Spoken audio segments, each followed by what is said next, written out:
ಶ್ರೀ ಗುರುಭ್ಯೋ ನಮಃ.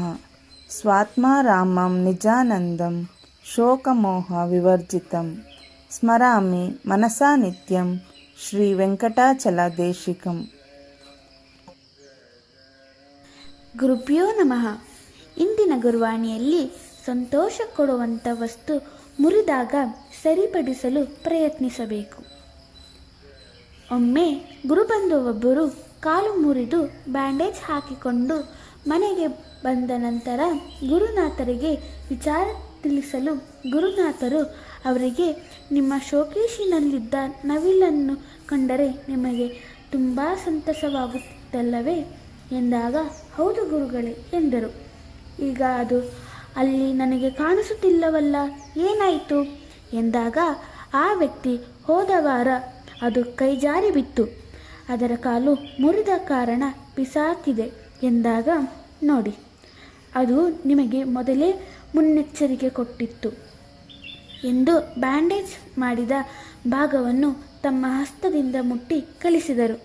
ಆಗ ಅಲ್ಲಿದ್ದ ಗುರು ಬಂದು, ಆ ನವಿಲಿನ ಬೊಂಬೆಯನ್ನು ಬಿಸಾಡಬಾರದಿತ್ತ ಗುರುಗಳೇ ಎಂದಾಗ, ಹೌದು ಕಣಯ್ಯ, ಅಂಥವನ್ನು ಅಂದರೆ ಅತಿಯಾಗಿ ಪ್ರೀತಿಸುವಂತಹ ವಸ್ತು ಮುರಿದಾಗ ಸರಿಪಡಿಸಲು ಪ್ರಯತ್ನಿಸಬೇಕು ಅಥವಾ ಒಂದೆಡೆ ಜೋಪಾನವಾಗಿಡಬೇಕು ಎಂದಾಗ ಎಲ್ಲರಿಗೂ ಒಂದು ಹೊಸ ಪಾಠ ಕಲಿತಂತಾಯಿತು. ಗುರುಭ್ಯೋ ನಮಃ. ಗುರುಭ್ಯೋ ನಮಃ. ಇಂಥ ಬುದ್ಧಿವಂತಿಕೆಗೆ ಹೀಗೇಗಾಗುತ್ತಿದೆ? ಗುರುನಿವಾಸಕ್ಕೆ ಮಗಳೊಂದಿಗೆ ಬಂದಿದ್ದ ವ್ಯಕ್ತಿಯೊಬ್ಬರು, ನನ್ನ ಮಗಳು ತುಂಬ ಬುದ್ಧಿವಂತೆ, ಚಿಕ್ಕ ಕ್ಲಾಸ್ ಟೆಸ್ಟ್ನಲ್ಲಿ ಚೆನ್ನಾಗಿ ಅಂಕ ತೆಗೆಯುತ್ತಾಳೆ, ದೊಡ್ಡ ಪರೀಕ್ಷೆ ಬಂದ ಕೂಡಲೇ ಮಂಕಾಗಿ ಬಿಡುತ್ತಾಳೆ. ಶಾಲೆಯಲ್ಲಿ ಕೇಳಿದರೆ ಇಂಥ ಬುದ್ಧಿವಂತೆಗೆ ಹೀಗೇಗಾಗುತ್ತಿದೆ ಎಂದು ನಮ್ಮನ್ನೇ ಪ್ರಶ್ನೆ ಮಾಡುತ್ತಾರೆ. ಗುರುವೇ ಎಂದಾಗ ಆ ಹುಡುಗಿಯನ್ನು ಹತ್ತಿರದಲ್ಲಿ ಕೂರಿಸಿಕೊಂಡು ಗುರುನಾಥರು ಪ್ರೀತಿಯಿಂದ ಮಾತನಾಡಿಸಿ, ನೀನೇನಾದರೂ ಜೋರಾಗಿ ಹೊತ್ತಿ ಉರಿಯುವ ಬೆಂಕಿಯನ್ನು ಕಂಡೆಯಾ ಎಂದಾಗ, ಹೌದೆಂದು ನಡೆದ ಘಟನೆಯನ್ನು ತಿಳಿಸಿದಳು. ಆಗ ಗುರುನಾಥರು, ಏನೂ ಆಗಿಲ್ಲ, ಅದರ ಛಾಯೆಯಿಂದ ಹೀಗೆ ಆಗುತ್ತಿದೆ ಎಂದರಲ್ಲದೆ ಏನೋ ಮಾಡಲು ತಿಳಿಸಿದರು. ಏನು ಯೋಚಿಸಬೇಡ, SSLCಯಲ್ಲಿ 92 ಬರುತ್ತದೆ ಎಂದರು.